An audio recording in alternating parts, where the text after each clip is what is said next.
Sharateshvani vayan manushyan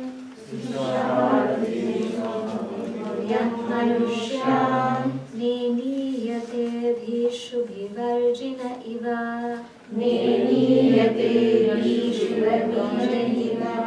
Rit pratishtam yadajiram javishtam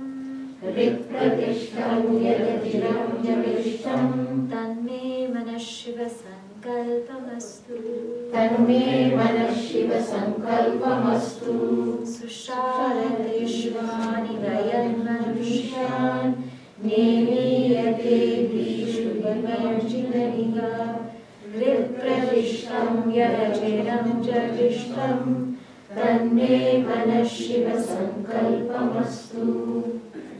May my mind be auspicious. What kind of mind? Susharatihi. Susharati means sushtu sarathi, like a good charioteer, iva, like a good charioteer.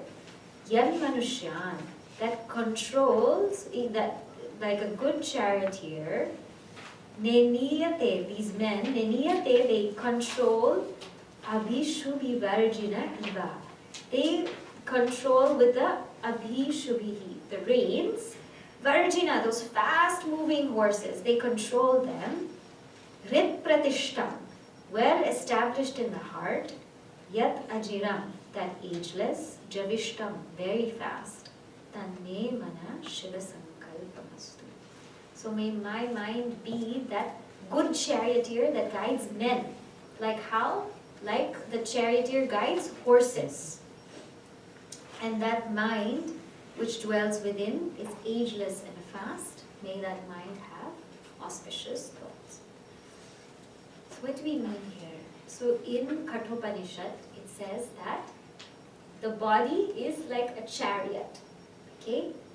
And the intellect, buddhi, is the sarathi. The intellect is the sarathi. The mind is the reins. And the sense organs are the horses. And what happens a lot of times is we want to control that mind. We want to manage that mind, but it runs away. Isn't it? Because those priests are going all over the place. What do? Imagine if the dogs walk us instead of us walking the dog. How crazy would that be, right? Sometimes it happens. Sometimes you see people walking dogs all over the streets. And the dogs walk them instead of them walking the dogs. It's like that when the senses just take over the mind instead of the mind taking over the senses. See, what can help us come back? You had this discussion yesterday, right? What is it that can help us come back? See, there are several things. One thing is, now the deepest thing is Rit Pratishtam. Rit Pratishtam means that which is in the heart of all hearts, established in the heart. Go to what illumines the mind. The mind is running amok. Go deep, go deep, go deep within to that which illumines that mind. I am not that mind. If the mind is feeling like this, feeling terrible, feeling weak, feeling anxious, feeling irritated, or even feeling good, feeling joyful, feeling attached, whatever, if there is something that I know isn't right in my mind, how do I bring it back? How to bring it back is to go to that which illumines it. Go to that consciousness which illumines the mind. Find that source. That which illumines the mind, that's my true nature. That's my real nature. Rit Pratishtam. That is the very core of me. This mind, we can't help it. It will be sometimes sattvic, it will be sometimes rajasic, it will be sometimes tamasic. For a jnani, it will be mostly sattvic. It will, definitely. But even they will have their moments of a little bit rajas is happening, a little bit tamas is happening. But after all, that is the mind. Its nature is to think. So go from its acquired nature to its real nature, which is pure consciousness. So one way of having the, like avoiding the mind running amok all over the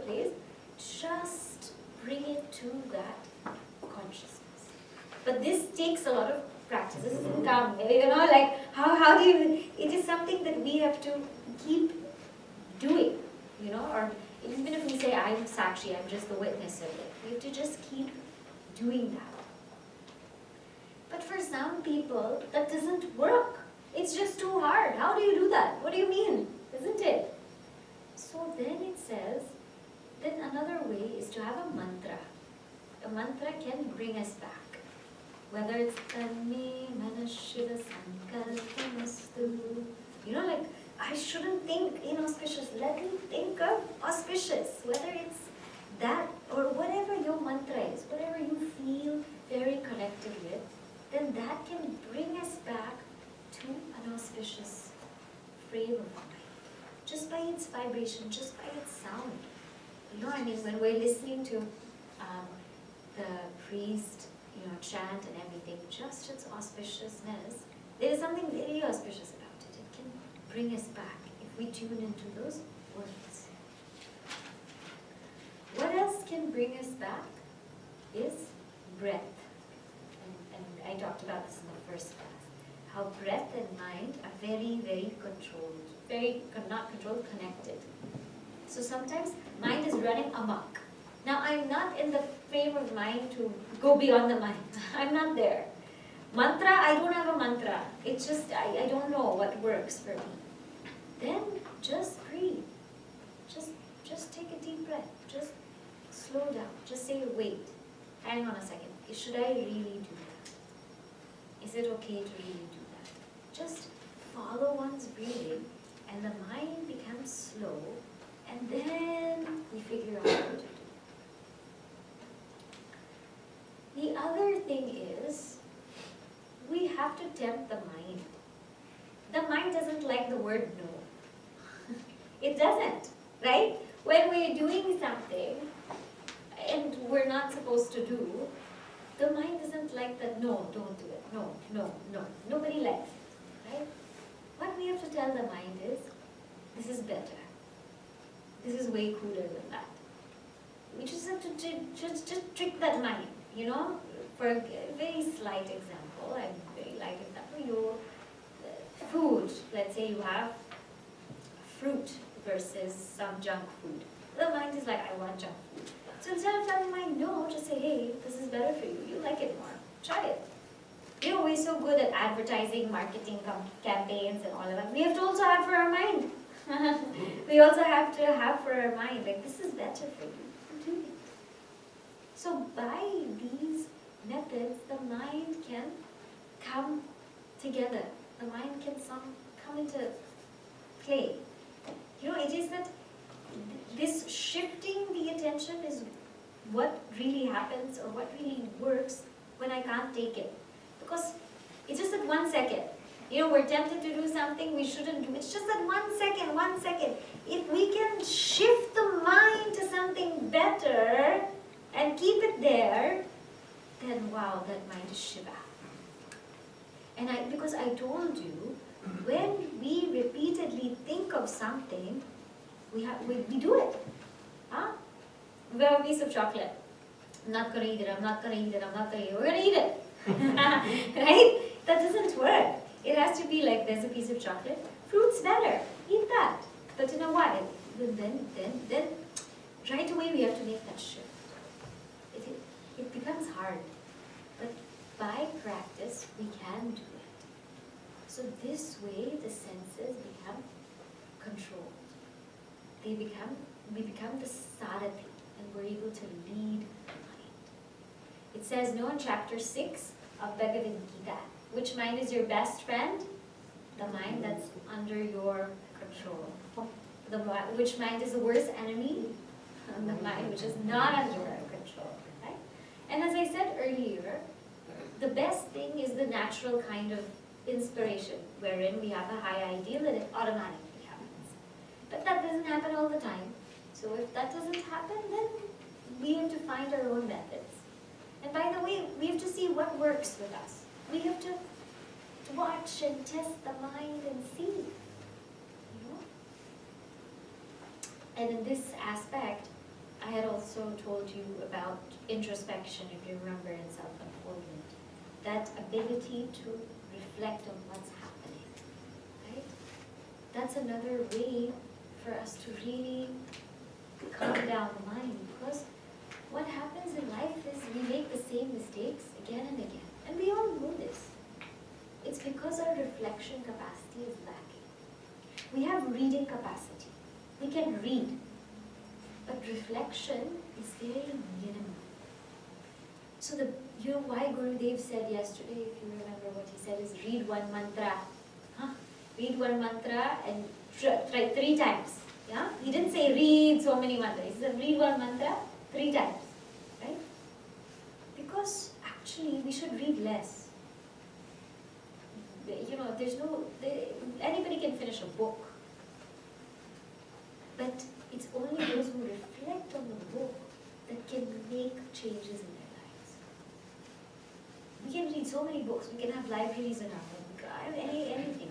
But those that really take up a verse and reflect and deeply think and then say, what am I doing that? That's how change happens. That's how also the mind comes into our control, is when it realizes, I am doing something wrong. It has to realize by itself, because we don't like it when people tell us you're doing something wrong. But when we reflect inside and we say, I am doing something wrong, then that mind will say, enough, I need to change. Because it can't take it anymore. It can't take it anymore. Right? So, that's another way for the mind to be tamed. Taming the mind is a life's work. But whatever we can do at whatever time, let's do. And another way of looking at it is, the charioteer is Bhagavan, right? Bhagavan Shiva. Like the charioteer in the Bhagavad Gita is Lord Krishna. The charioteer is Bhagavan. Now Bhagavan, let me do what I can, and you lead me. You just surrender. Just surrender. In Bhaja Govinda, Gurudev writes very beautifully in Punarapi Jananam, Punarapi Maranam. He says, oh Lord, I'm not worthy to be saved. I have a selfishness. My body stinks from the sweat of my selfish acts. He writes very, very beautifully. And he says, I just surrender. You take care of me. I can go this far. I'm having a really tough time with this. Sometimes we can't do it. Sometimes it's really tough. Sometimes you just say, I'm just having a really tough time with this. Now, you take over. And then what happens is, Bhagavan shows the way. You know? Sometimes it's hard. What are you going to do? So in all of these ways, either we become the charioteer, or when we feel like we can't do it, then let God be the charioteer. Let God run it. And that mind that's able to do that is Shiva. Yat Ajira, that mind which is ageless. Ageless meaning its true nature is Paramatma. So that true nature is ageless. And Javishtam, that mind which is very, very fast. And we saw already how fast the mind works, right? So the mind which has a gift of being very fast. Tanme mana SivaSankalpaSuktam. When we say fast, sometimes you're saying, oh, but why is that mind Shivam if it's fast? It means fast to do good things. We're fast to do wrong things and slow to do good things, isn't it? Right? We're opposite. Fast meaning when there's a good thought, just do it. Right intention, right implementation, right integration. When there is something good, go. When there's something bad, slow. Stop. Because that mind can accomplish so many things. It all starts in the mind. When we think it, we can really do it. If we just have to think it deep enough. You have to think it many times, and then it will happen. That mind is called Shiva. Tanmaya SivaSankalpaSuktam. So let us read all of the verses together. I can read and then you can follow. It's in the back, it should be in the back of your book, huh? So it's easier. Okay. Yajjagrato dhuram daiti daivam tadusuktasya tadaiti dhurangamam jyotisham jyotirekam tanme mana SivaSankalpamastu yena karmanyakaso manishya yajne pinbanti vidadeshu dhira yadurvam yakshamantah prajana tanme mana SivaSankalpamastu yad prajnanamutacheto vritischa yajyotirantaramritam prajasu yasmanarite kinchana karma kriyate tanme mana SivaSankalpamastu yenedam bhutam bhuvanam bhavishyam parigrihyam amritena sarvam yena yajnastayate saptahota tanme mana SivaSankalpamastu yasmin samayajruchi yasmin pratishtita ratanahavihara yasmin chitam sarvamotam prajanam tanme mana SivaSankalpamastu susharadishvayat manushan neniyate vishu vivarjinaga yad pradishtam yadajiram javishtam tanme mana SivaSankalpamastu. So with the Puja Gurudev's blessings, with God's grace, we have concluded SivaSankalpaSuktam. I don't want to summarize for you. I would prefer that your group discussion will be a summary of what we have discussed so far. So I'll say the closing prayer, and then you have your group discussions, and in those discussions, I want you to summarize the important points of each mantra, and then we'll share with each other what those points are, because it's better than cancer. Okay?